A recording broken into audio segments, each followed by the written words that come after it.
Dios mío, man. Liam and me, we're gonna fuck you up.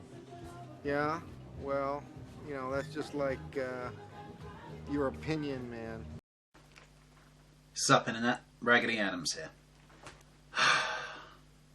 Now, for those of you who have been loyally following the channel, you'll know that I've been, absent for a while. I've been off-grid, finishing up my 3-year degree, and in the meantime I also got married. So, yeah. Things have been pretty busy for me these last few months. But, I made myself a promise that I was going to do at least one video before the end of the school year. And since I don't graduate until September, this pretty much still counts. So we're basically going to do a lo-fi, back-to-basics review of a book that I recently finished reading, and maybe talk about some other stuff too in the meantime. So here we go again.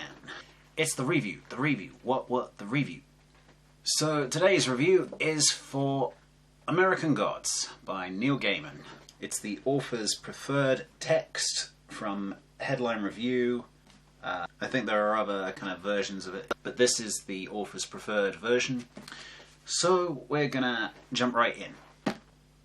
Now, because this is a Neil Gaiman book and it relies heavily on things being gradually revealed to you over the course of the book, I don't want to go into too much detail. As the title suggests, the book focuses on gods who are also American. And whereas a lot of people would think that, like Jesus and the kind of the Judeo-Christian God would feature heavily in that, no, not the case.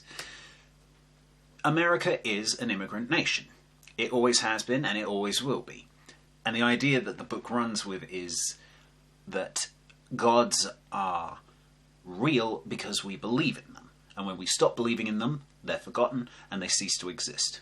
And the ones that do stay in the imagination, the ones that do continue to have worshippers, are the ones that kind of survive and thrive. But all the gods of old who appear in American Gods have seen better days. Very few people remember them, except as, old superstitions.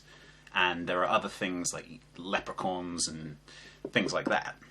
But again, because America has this sort of self-mythologizing nature, there are characters in it who are considered to be modern myths. Like you have figures from America's rich tapestry of self-made mythology, but you also have gods that represent modern concerns, like media and drugs and television and the stock market. And the sort of the bogeymen of this world are men in black who kind of come up and spirit you away in the night. But the main character of American Gods is a fellow called Shadow Moon. Shadow is kind of sort of an anomaly in the world of Neil Gaiman's fiction. Most of Neil Gaiman's books don't usually have square-jawed, brawny, two-fisted he-men as major characters, and they're very rarely main protagonists.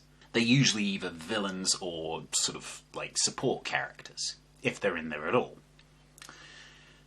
So right off the bat, you're put in the point of view of Shadow, who is a guy who's been sent to prison.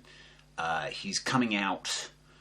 He thinks that he's going to go back home to his wife, and he's going to get a job, and he's going to be rehabilitated, and he's just going to live a quiet life. But just before he is released from prison, he receives word that his wife has died, and he later finds out that the way that she had died was by cheating on him with a friend.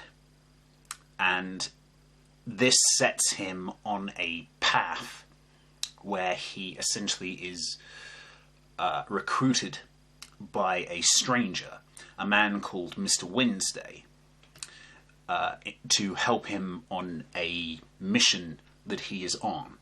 And this mission involves a lot of kind of very, unusual kind of sort of like detours and stops throughout the heartlands of America. The plot of it is almost like the setup for a heist movie, but you never get to see the heist. And both, like, Shadow and Wednesday are essentially, in their own ways, con men.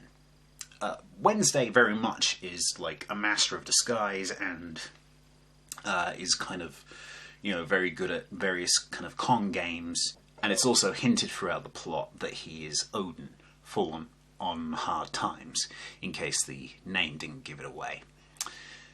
But Shadow, throughout most of it, does not have a mean-spirited personality. He doesn't have a mean bone in his body.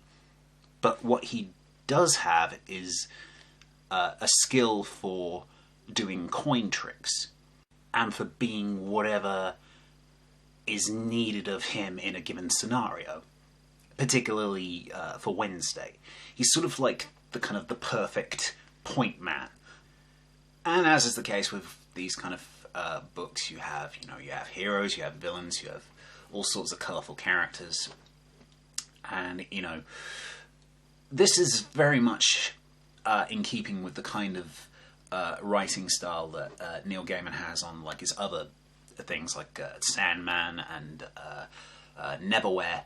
If you've ever read or seen or listened to Neverwhere, it's very much that same kind of idea of a hidden world behind the real world. And just like the way that these down-on-their-luck gods kind of appear in human form. Like Chernobog, who's meant to be like a slightly malevolent Eastern European devil. Appears as a kind of withered old man, a sort of Bela Lugosi-esque kind of figure.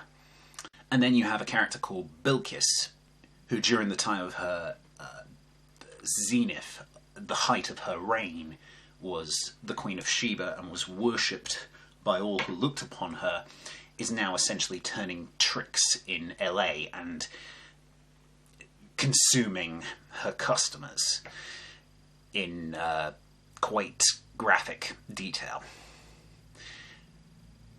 I can't wait for this to come on television, because that's going to be interesting to sort of see. So the thing that matters, is it good? Short answer, yes, it's very good. And I would recommend you read it. Anyone who enjoys fantasy fiction, who enjoys stuff about mythology, anyone who enjoys a heist story. On the subject of television, which I brought up earlier, the book's being adapted into a television series by Brian Fuller, who also worked on the recent Hannibal TV show, as well as things like Dead Like Me and Wonderfuls. So, he has a background in the supernatural and dark horror. One of the things he said is that it's very important for him that the cast of the show to be as diverse as it is in the book. And you know what? I'm fine with that. There are certain characters like that I could see being played by, any race. Or, even if, you took that kind of aspect of it off the table completely, I could see, a couple of, really good actors who are white playing, certain roles. But even if you took that out of the equation, there are still, certain roles that kind of really should be played by, people appropriately to their, like, for instance, Mr. Nancy, who is the human incarnation of the spider god, Anansi, and he is, based on a African spider god. There are, certain characters who are Native American, who are represented as being dark-skinned or of a particular sort of racial makeup. In these days of, political correctness gone mad, it would be easy to get really sort of worked up about the fact that you know, there is so much diversity in television, but in the interests of doing it right, I say just do it. You know, if someone works in a role, just cast them. They have been keeping a very tight lid on who they want in the cast and who they, you know, and who will be in the show. And Neil Gaiman has apparently said that his preference is for them to get everyone secured and then trot them out on stage at Comic-Con or something, like what they did with the Avengers. And I like that. I think it's better than releasing it piecemeal. I mean, it makes it harder to kind of second guess who's going to be who, but on the other hand, you also avoid the endless merry-go-round of this person's being announced, this person's being rumoured, you know, this person's dropped out, this person's picking it up. So I can dig that. There's only so much that I can say about this this book without like really getting into spoiler territory, and frankly, I'm gonna give it a recommendation anyway.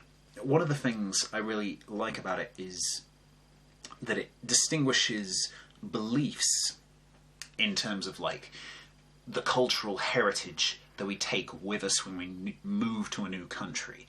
You know, things like superstitions and a kind of folk history and folk lore from faith systems, and how the two are interlinked and how they're different from each other is very much the crux of the book. Just buy American Gods. Seriously, this is it. It's good. If you don't believe me, you know, if I can just tear down Grant Morrison's Super Gods, and people, you know, are just like, oh, you just don't like Grant Morrison. Well, you better fucking buy this, because this is good. Okay? It's a good fucking book. Okay? Okay. I'm currently also working my way through Amanda Palmer's The Art of Asking, or How I Learned to Stop Worrying and Let People Help. And whilst it would be easy to say that I'm just reading that because, you know, she's married to him and, you know, I do kind of like her music and, you know, I'm kind of have like a silly crush on her, which would be weird. But the point is, I'm reading The Art of Asking because I listened to her TED Talk and it really inspired me, and I'd already got the book for my wife, Jojo, and now I'm kind of working my way through it myself because I like her work, I like the way she writes, and, you know, it's inspiring. You know, the idea that we are too hung up and insecure about looking weak to ask for help. Not beg, but ask. And because I'm working on various projects, and hopefully I will have some updates for you with that when I actually have like something to show for it. Learning how to ask well can sometimes be the difference between things happening and things not happening. I'm not done with it just yet. I'm still giving it a read. I might review it, but, you know, even if I don't review it, just check it out, because it's a good read, and, you know, you're supporting, you know, someone who really, you know, kind of gets the struggle of being an artist in this crazy mixed up paradigm that we're currently experiencing. So yeah, basically it's the end of, you know, 3 years at university. I don't know, you know, if there's like a grand lesson that I've learned from it, although I did recently try to put my feelings sort of into words on for comic column over at Bleeding Cool. But I think just like a general bit of advice to anyone who, like me, is staring down the barrel of the rest of their life and trying to figure out what it is they want to do with it. Best advice I can give you, as someone who's started over and done this and done that and finished things and not finished things, whatever you do, just keep moving. So hopefully I'll be more free over the summer to do weird, random videos like this, and maybe hop on the radio over at Cyberden like I did a couple weeks ago. Again, link is in the doobly-doo below.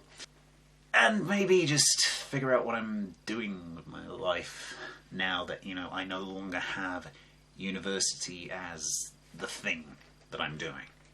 But whatever it ends up being, hopefully it will be the next right thing. And I hope that you too can find the next right thing. But as always, until next time, Raggedy Adams out.